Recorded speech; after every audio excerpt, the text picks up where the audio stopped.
चला मंडळी, बट्ट्यांचे झटपट असे 3 प्रकार पाहणार आहोत. गव्हाचं पीठ घेतलं, त्यामध्ये रवा टाकून घेतला, मीठ, सोडा, त्यानंतर आपल्याला जिरं, हातावर चोळून ओवा आणि तेल टाकून घेतलं.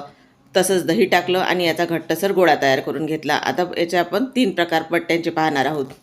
पहिल्या प्रकारामध्ये 3 चपात्या लाटून घेतल्या, तेल लावलं, वरून पीठ भुरभुरलं आणि याच्या अशा उभ्या आपल्याला पट्ट्या तयार करून घ्यायच्या. नंतर याचे आपल्याला रोल करून हाताने प्रेस करून घ्यायचे आहेत. 5 ते 7 मिनटं वाफवून घ्यायचे आहेत आणि नंतर तळून घ्यायचे आहेत.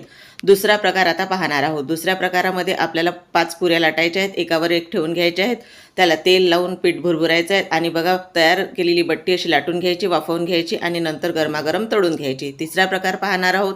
तिसऱ्या प्रकारामध्ये 3 चपात्या परत लाटून घेतल्या, एकावर एक ठेवून घेतल्या, त्याचा रोल तयार केला आणि नंतर हा रोलसुद्धा वाफवून घेतला आणि तोसुद्धा छान असा तळून घेतला आहे. रेसिपी चॅनलवर अपलोड केलेली आहे. खालील त्रिकोणावर क्लिक करून नक्की रेसिपी बघा. रेसिपी आवडली तर चॅनलला सुद्धा नक्की सबस्क्राईब करा. धन्यवाद.